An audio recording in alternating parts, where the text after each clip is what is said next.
Olá, pessoal. Sejam bem-vindos mais uma vez ao primeiro Congresso Cinética de Fisioterapia Desportiva.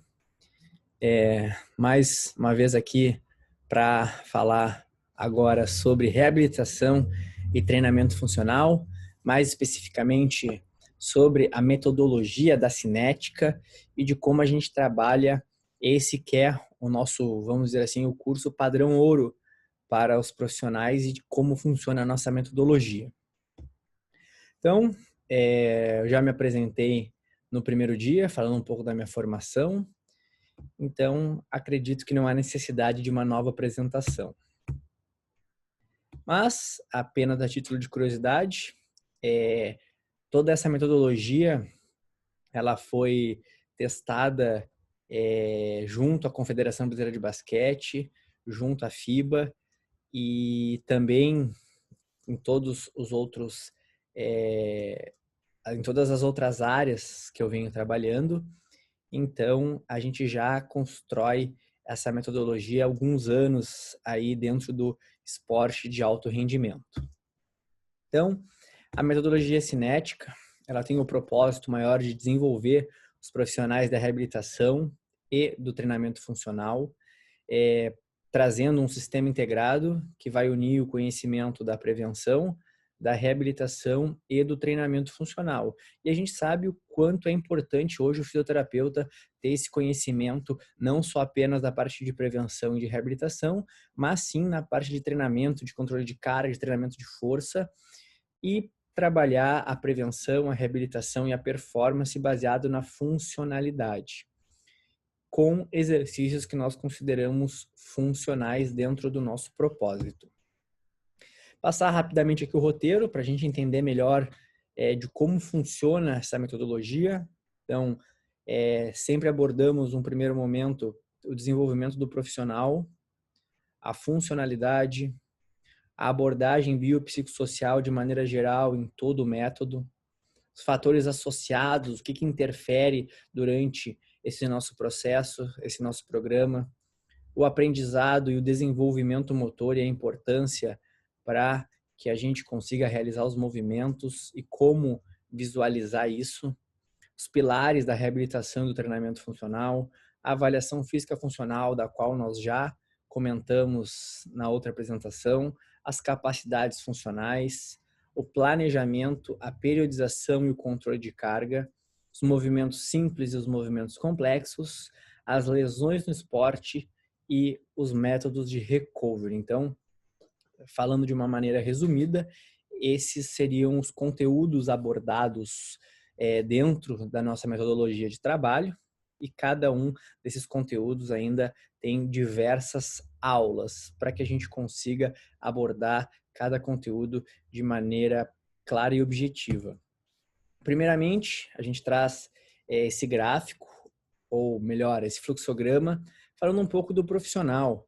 O profissional ele precisa ter ética, ele precisa ser ética com tudo aquilo que ele trabalha, ele precisa ter o mindset, que é uma relação harmônica entre a vida pessoal, profissional e o estado de espírito, precisa ter talento para trabalhar com esporte, precisa formular estratégias para seus pacientes, para sua vida profissional, para sua vida pessoal e para que os seus objetivos sejam realizados. Precisa ter amor pela profissão, por aquilo que faz, precisa estudar muito. Então, quem está aqui já está estudando, mas precisa estudar muito para ser um diferencial. Já entrando um pouco no nosso programa, a gente precisa trabalhar a saúde mental dos nossos pacientes, precisa se preocupar com aspectos como o sono, a respiração, a nutrição e o principal de todos, que é o que a gente vai trabalhar aqui, que é o movimento.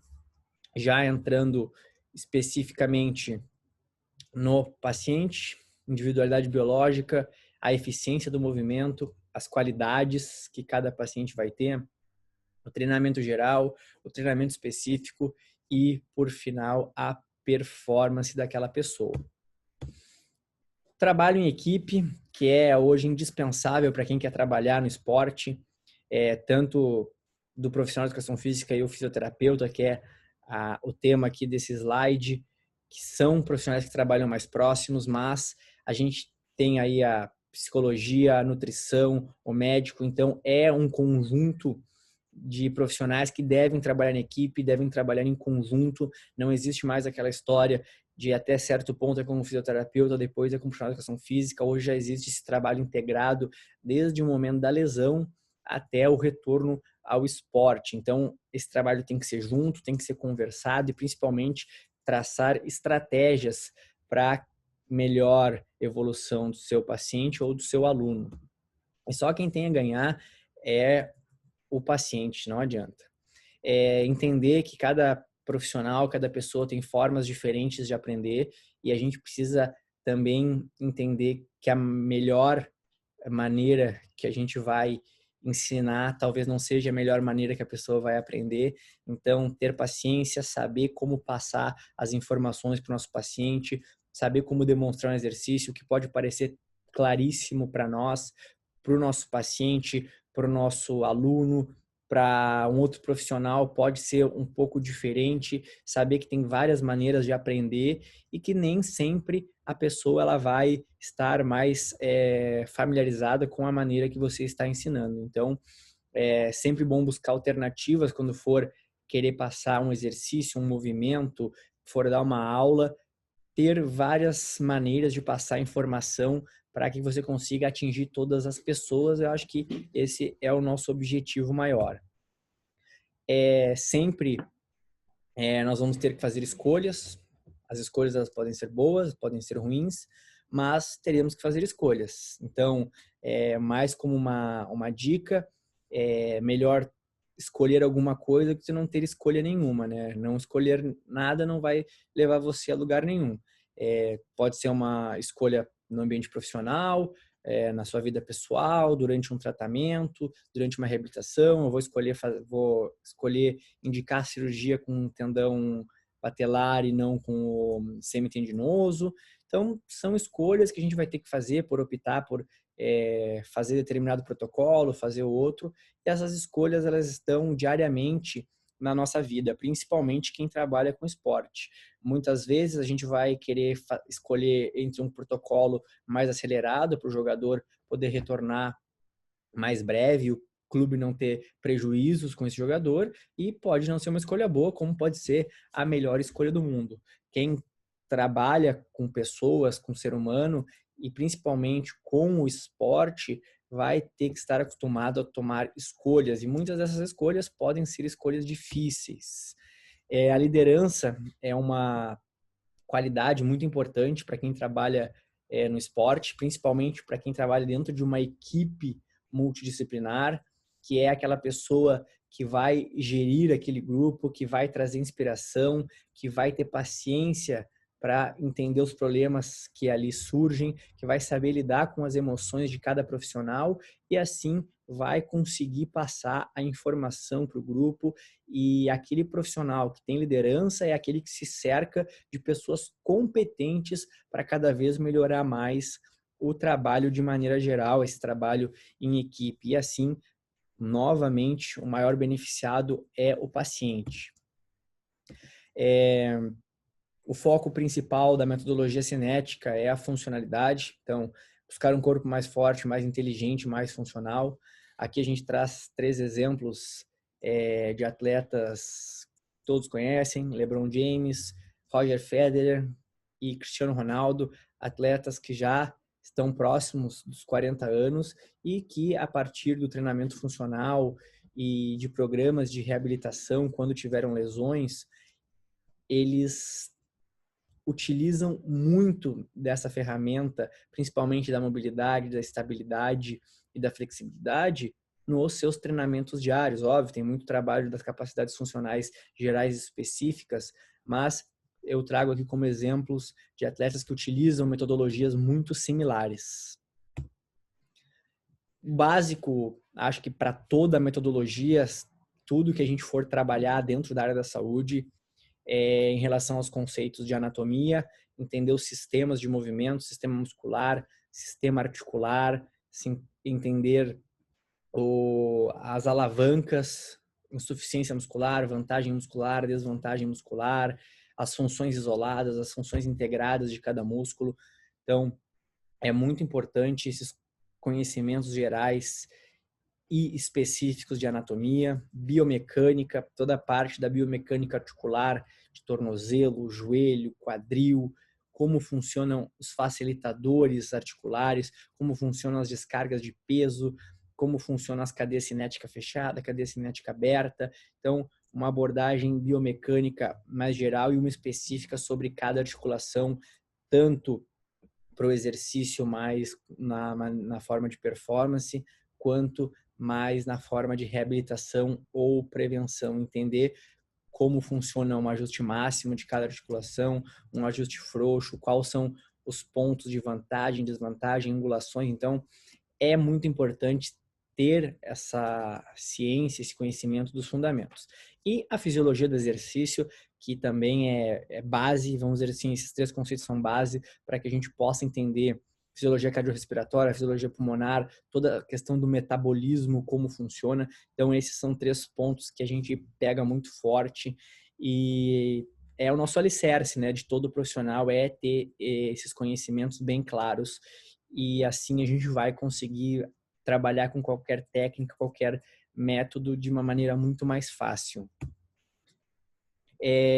Da mesma maneira que eu trouxe os fatores biopsicossociais dentro da variação psicofuncional, eles têm que ser utilizados para qualquer metodologia de treinamento, para qualquer metodologia de reabilitação. A gente precisa entender que o atleta, o não atleta são pessoas e vão ter fatores biológicos, fatores psicológicos, fatores sociais envolvidos dentro daquela pessoa, daquele indivíduo. Esses fatores que podem trazer dor. A dor a gente sabe que é um limitante para a atividade física. As pessoas não gostam. Óbvio que a gente sabe que a dor de um processo de reabilitação, a dor em relação aos fatores biológicos, ela é uma dor diferente, que muitas vezes o atleta vai conviver com essa dor, mas de maneira geral, a pessoa não gosta de sentir dor e é um limitante para a atividade física. Só que essa dor, ela pode vir de diversos outros fatores. Alguns pontos importantes, então, é a empatia pelo aluno, pelo paciente, escutar e entender a sua história, conhecer o problema, saber os mecanismos de lesão, de dor e saber interpretar todos esses sintomas, porque muitas vezes o aluno ou o paciente ele não vai saber o que ele tem, ele vai passar as informações que ele sente para você e saber escutar é muito importante. A gente tem uma mania de querer cortar o nosso paciente quando ele está falando, mas é um momento que ele está usando ali para se abrir, está nos tendo até mais como um psicólogo e é um momento que ele se sente confortável de falar essas coisas e muitas vezes a gente tende a cortar. Então é importante a gente ter essa empatia pelo aluno, pelo paciente, saber escutar. Entender o contexto, então entender o contexto geral, que em todo o processo de saúde, incluindo a reabilitação e treinamento funcional, a gente tem que conhecer os fatores que influenciam no nosso programa e é fundamental para a gente ter sucesso no nosso objetivo final. A gente não precisa ser especialista em nada, mas a gente tem que saber os fundamentos e conceitos para que o nosso trabalho seja de excelência.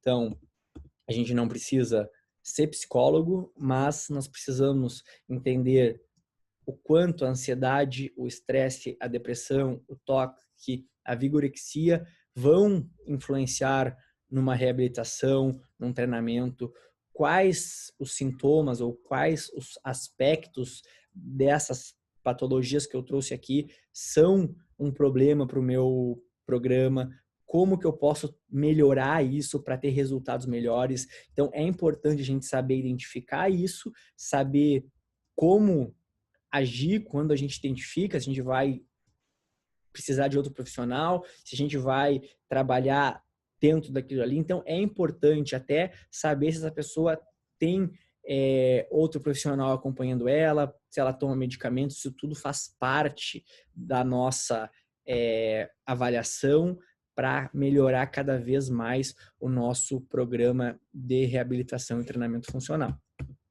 Os aspectos fisiológicos, saber interpretar alterações físicas, doenças pregressas, saber os medicamentos e principalmente o que causa no metabolismo daquela pessoa tais medicamentos. A gente não precisa saber a bula completa, mas saber se ele causa um aumento da frequência, uma diminuição da pressão arterial.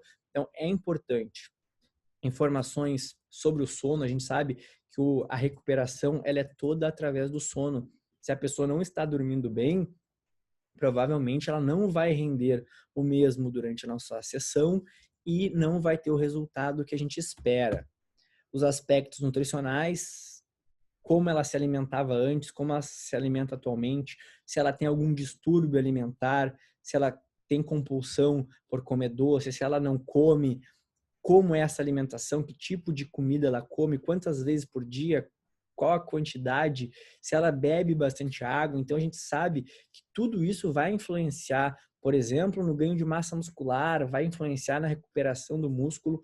E isso é muito importante para o processo de reabilitação e treinamento, e muitas vezes a gente não dá a atenção devida para esses aspectos.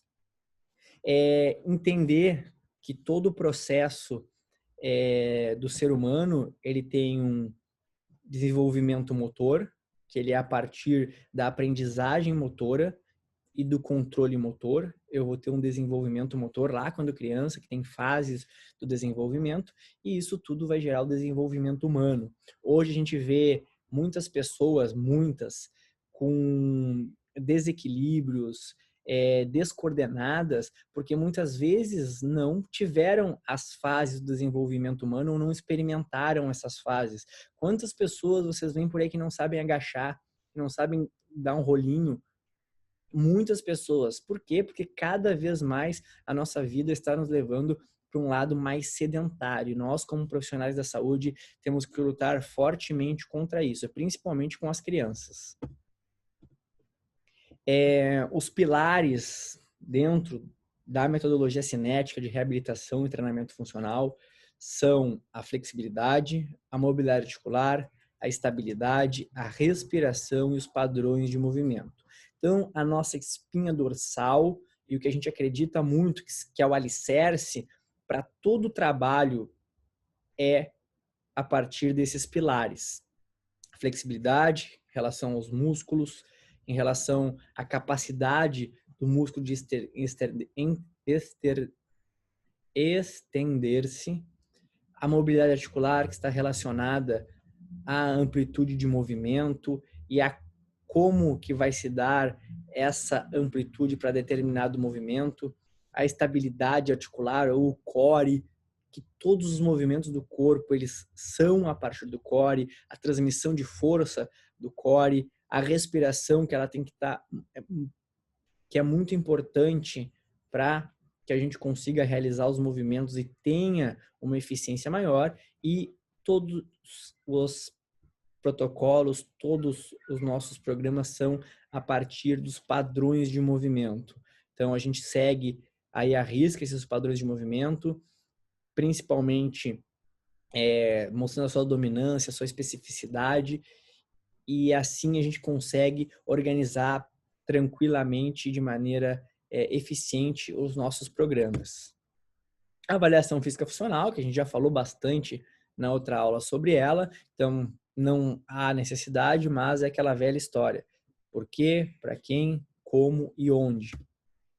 As capacidades funcionais, que a gente trabalha primeiro num contexto geral, para entender qual a importância, e depois específico cada uma dessas capacidades, tanto na parte mais teórica e também na parte prática de exercícios, flexibilidade, resistência, potência, velocidade, agilidade, coordenação, tempo de reação, equilíbrio, mobilidade, precisão, estabilidade e força. Então, são diversas capacidades funcionais que estão totalmente atreladas ao esporte e às atividades de vida diária também.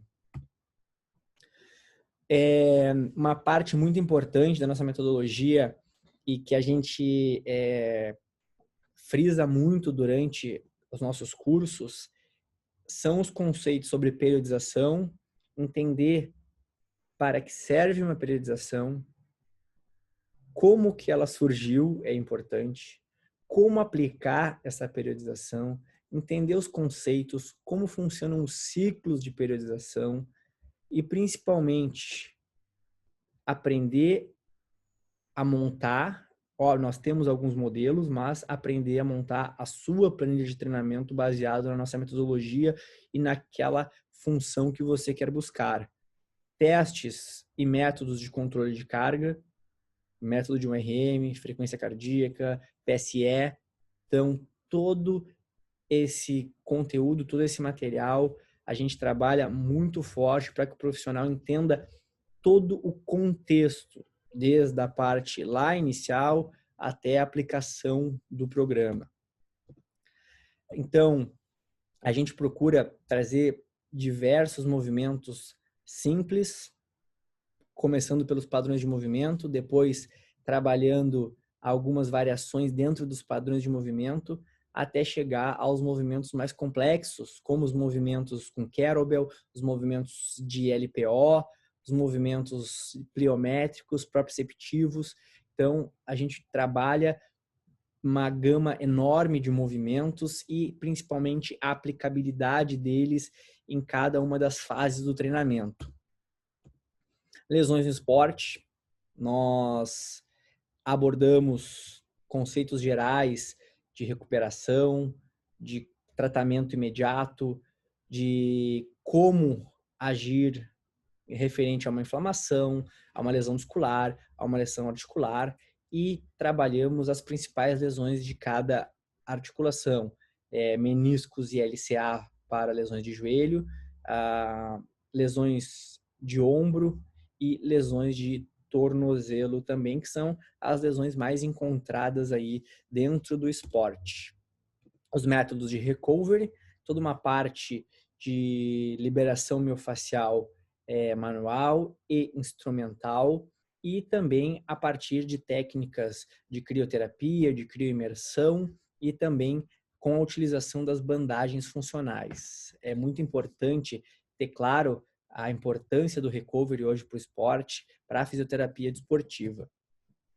E para a gente entender tudo isso que a gente está trazendo e conseguir botar na parte prática, o nosso sistema, a nossa metodologia, ela é dividida em 6 etapas. Então, cada sessão vão ter 6 etapas.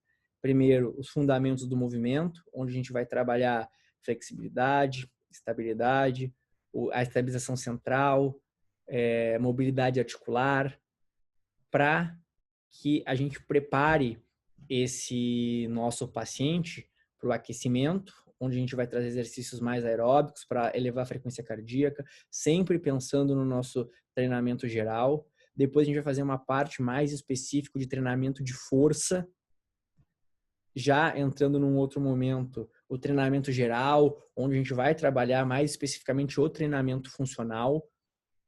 Depois, uma parte mais específica, por exemplo, para o meu atleta de basquete, que precisa de uma maior potência para saltar, para o meu atleta de futebol, que precisa uma